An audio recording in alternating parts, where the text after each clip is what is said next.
आज माघे सङ्क्रान्ति 2082 साल माघ महिनाको 1 गते हामी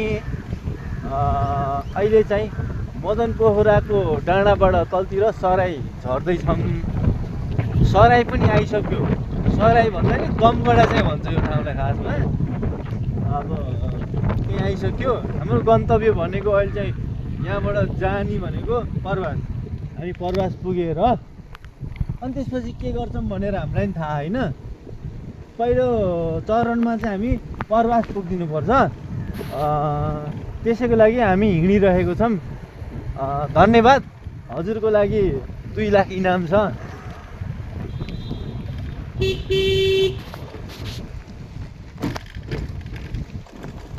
अब यहाँदेखि चाहिँ